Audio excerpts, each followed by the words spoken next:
action let's go 저 건물을 찾으러 Assalamualaikum warahmatullahi wabarakatuh. Kami dari kelompok 12, saya Konita Aidia, NPM 204230271. Saya Rizka Mardiana, NPM 204230300. Dan saya Nagita Sawana dengan NPM 204230333. Baik, di sini kami akan memaparkan video tentang linguistik transformasional dan aliran-aliran sesudahnya. Linguistik transformasional dalam ilmu termasuk linguistik bukan merupakan kegiatan yang statis, melainkan merupakan kegiatan yang dinamis, berkembangnya sesuai dengan filsafat ilmu itu sendiri yang selalu ingin mencari kebenaran yang hakiki.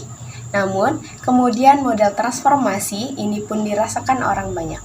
Kelemahannya, sehingga orang membuat model lain pula yang dianggap lebih baik.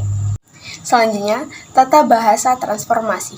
Menurut Chomsky adalah merupakan teori dari bahasa itu sendiri dan tata bahasa itu harus memenuhi dua syarat, yaitu yang pertama, kalimat yang dihasilkan oleh tata bahasa itu harus dapat diterima oleh pemakai bahasa tersebut sebagai kalimat yang wajar dan tidak dibuat-buat.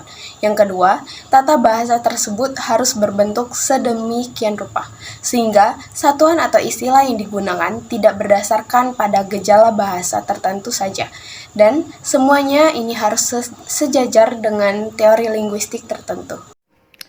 C. Transformasi generatif. Transformasi generatif dalam teori linguistik, generatif transformatif mengacu pada proses perubahan struktur dalam menjadi struktur luar atau permukaannya. Proses ini melibatkan penambahan, pengurangan, permutasi, atau penggantian unsur-unsur bahasa untuk menghasilkan kalimat yang baru. Tata bahasa kasus. Tata bahasa kasus atau teori kasus yang pertama kali diperkenalkan oleh Charles J. Fillmore dalam karangannya yang berjudul The Case for Case tahun 1968 yang dimuat dalam buku Batch A dan Erhams, Universal in Linguistic Theory, terbitan Held, Reinhardt, and Whiston. Yang dimaksud dengan kasus dalam teori ini adalah hubungan antara verba dan nomina. Yang pertama, kasus waktu adalah waktu yang terpakai atau diduduki oleh suatu proses, kegiatan, atau keadaan yang dinyatakan oleh verba. Dalam kalimat Tuti datang kemarin, kata kemarin adalah kasus waktu. Yang kedua, kasus penyerta adalah frasa benda yang mempunyai hubungan konjungtif dengan frasa benda lain yang ditandai oleh proposisi dengan, bersama, dan sebagainya. Contoh, MS main catur dengan Latif dan MS bersama Latif main catur. Kata Latif merupakan kasus penyerta.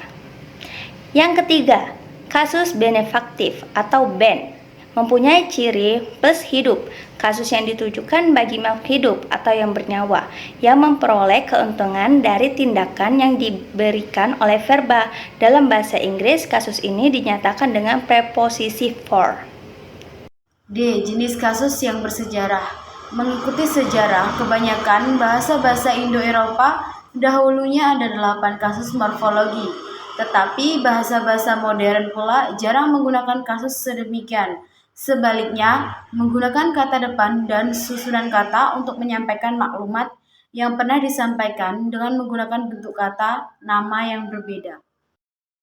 1.